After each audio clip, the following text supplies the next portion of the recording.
Welcome back to Brent's and Brent Barnett. I'm very excited. I have to tell you guys, I'm sure you can see it. It's just radiating out of me. And I think that you'll share my sentiment. I get to do one of the videos that is my most favorite, which is making over people's drum kits. Now, we used to do this for a while ago, and then some time passed, we weren't able to do it, and now we're bringing the series back. This is called the Gibraltar Custom Shop Makeover. Same premise as before. You guys send me videos and pictures of your setup, and I choose one to remake in my own way using Gibraltar hardware. I'm going to Gibraltarize your kit. Yes, Gibraltar isn't just a proper noun, it is a verb. So, for those of you that would like to submit, please send your submissions to brenthang.gibraltar@gmail.com. Make sure you send a lot of pictures and video, slow video around the drum set so I can see exactly what you have. So, for those of you guys that have already submitted, don't worry, I've still got your name and your number and everything. I've still got all your information, and I'm going to be using some of your stuff. You better believe it. So anyways, let's see who today's makeover is for. Okay, so in the past, we used to have like a piece of paper that was folded up in an envelope, and it was revealed that way. Then we did, it showed up in a bowl of chili. I don't know how that happened. And then, it was in a Post-it note. I don't know. So, do you guys have anything for me today? What am I looking for? Hold on. I'm getting a text. It's probably a telemarketer. I get a lot of those. What's this number?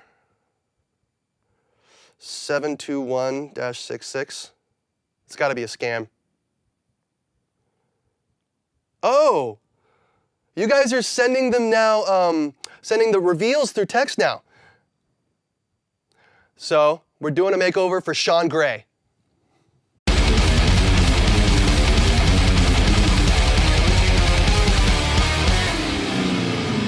So let's see what Sean's working with here.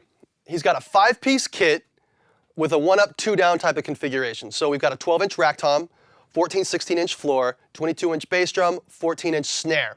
Now he's got 4 crashes, 3 splashes, a ride, and a china. So, starting from the back left, he has a mountable tambourine, which is mounted to its own cymbal stand. Moving up, he's got a hi-hat stand that has a tripod, and then he's got a 14-inch crash mounted directly above that with its own cymbal stand. Moving forward, he has a 12-inch splash also mounted to its own cymbal stand. Then he has his left main crash mounted with its own cymbal stand as well. So, that's the top layer. Now you go to the bottom layer. Mounted just in front of the hi-hat is his 8-inch splash, and then mounted off of the main crash cymbal stand is his 10-inch splash. Now, his 12-inch rack tom is mounted directly out of the bass drum. Moving over to the right-hand side, he has his ride cymbal with its own crash cymbal stand, and then he's got his right main crash with its own cymbal stand. He's got a secondary right crash with another cymbal stand, and then a china on his right-hand side with its own cymbal stand. So now, you've seen the way Sean has it set up. Now let's Gibraltarize his kit and see what we can do with it.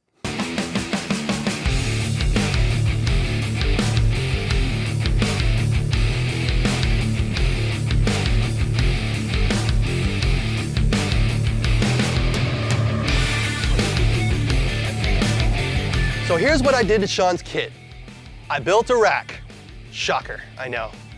Actually, I built 2. I mean, could you guys really expect anything less from me?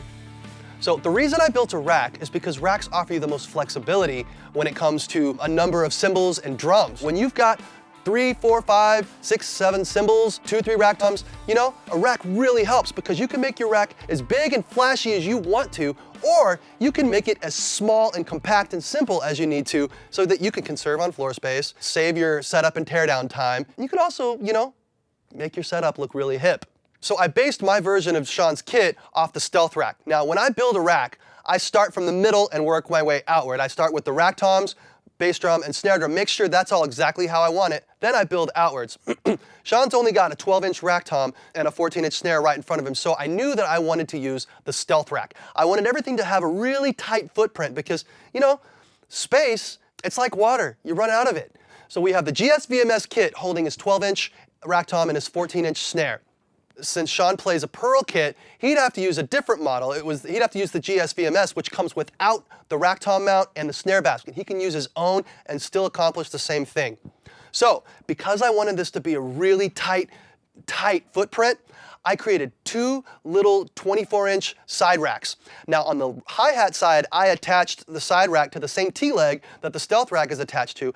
And on the floor tom side, I created my own little side rack. It's 24 inches. I mean, it's teeny tiny. It's a cute little guy. So anyways, let's have a look from left to right on how I have everything mounted. So I took the stealth rack, the gsvms-kit, and I slid the vertical T-leg all the way over as close to the bass drum as I could get it. And then I added another GSMP, which is the same vertical leg that's on the stealth rack. I added it to the remaining part of the T-leg. So now there's two vertical legs on one long foot. Then I connected a 24-inch curve bar to that second leg, and it curves all the way back to where I add another GSMP with a medium T-leg assembly. So I've got a little mini side rack built off of the stealth rack. So let's start with this 14-inch crash cymbal. I have it mounted directly out of the back leg of this mini rack. Now what I did was I used an SBBT, which is a short mini boom, but I needed more height to get there. So I used the SC78 ASE, which is our 7/8-inch accessory shaft extender. It gives you an extra 18 inches of extension on your cymbal boom, so you can have low profile setups, but still place your cymbals exactly the height that you need them. Now, let's talk about the tambourine. He had his mounted directly to a cymbal stand. I didn't want anything touching the ground, so I just took one of our cymbal arm accessories, the SC-CM-BAC, which is a medium cymbal arm that clamps to a down tube, and I just clamped it right off of the stem that's holding the 14-inch crash and attached the mountable tambourine to it. Minimal space has been taken up, minimal things have been added, and it's right in the spot where I'd want to use it. Next, we've got the hi-hat stand. Now he had a tripod. I chose to go legless because I want to keep the floor space clear. So I used the 9707 NL-DP, and I connected it to the back leg of the rack with the SC-EA100, which is an extension arm with a rotating grabber clamp. So next we have a 12-inch splash, and that's mounted directly off of the crossbar of the 24-inch curved rack. Once again, I needed to get this cymbal up a little higher because he plays this cymbal pretty high, so I used another accessory shaft extender, the SC78 ASE. Got it placed exactly where I wanted. I was still able to use a mini boom, so I didn't have a lot of excess boom arm sticking out the back, so it makes it look really clean and neat.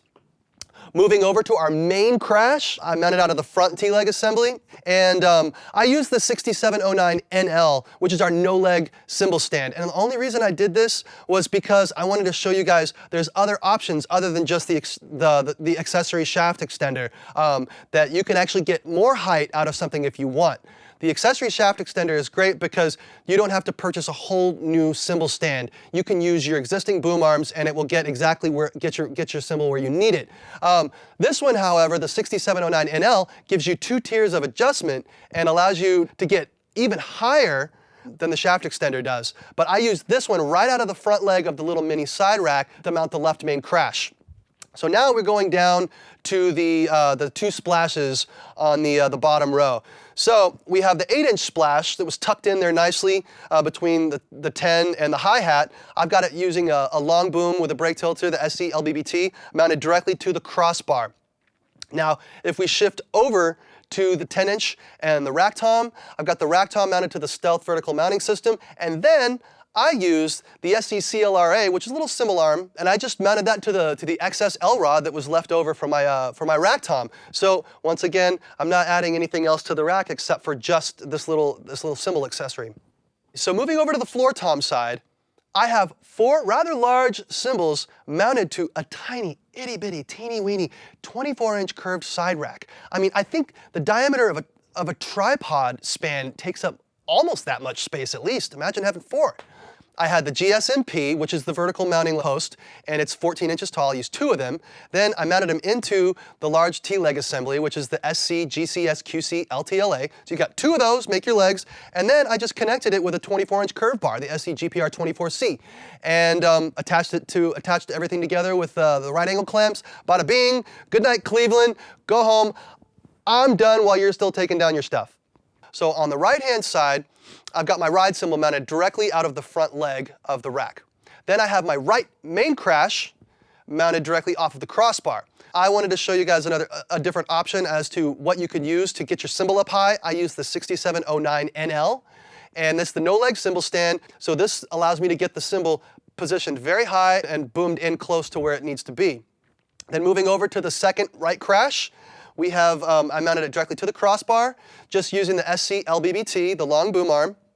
And then, last but not least, we have our china mounted directly out of the back leg of the rack. All right, so here are the product highlights for what I used to build this rig. And I'm warning you, I'm probably gonna list off about 95% of everything, because that's what you have to have in order to build it. So we have the gsvms-kit, which is the stealth vertical mounting system. Then the side racks were made out of the SC-GCS-QC LTLA, which is a large T-leg assembly. Then we had a GSMP, which is a short mounting post, the 14-inch tall leg. And then we also used the SC-GCS-QC MTLA, which is the medium T-leg assembly that we used on the left-hand side for the back leg of the rack. And then to connect the two vertical legs together, we use the SC-GPR24C, which is the 24-inch curved bar. Now, for the accessories, I used the 9707 NLDP, which is a no-leg hi-hat stand, and I connected it to the rack with the SC EA100 extension arm with rotating grabber clamp. Then we have the SC78 ASE, which is a 7/8" diameter accessory shaft extender. We also used the 6709 NL, which is a legless cymbal stand. The last two accessories was the SC CLRA, and it's a cymbal L-arm accessory that attached the splash to the tom arm mounting post. And then we have the SC CMBAC, which is a medium cymbal boom that clamps to a down tube, and it's holding our mountable tambourine. Well, that's it for this episode of Gibraltar Custom Shop Makeover. Sean, thank you for sending me your kit to make over. It was a blast. I loved seeing how much cymbals and drums I could cram in such a tight little space. It's awesome. Next time, I'm gonna show you guys how you can fit everything on one T-leg.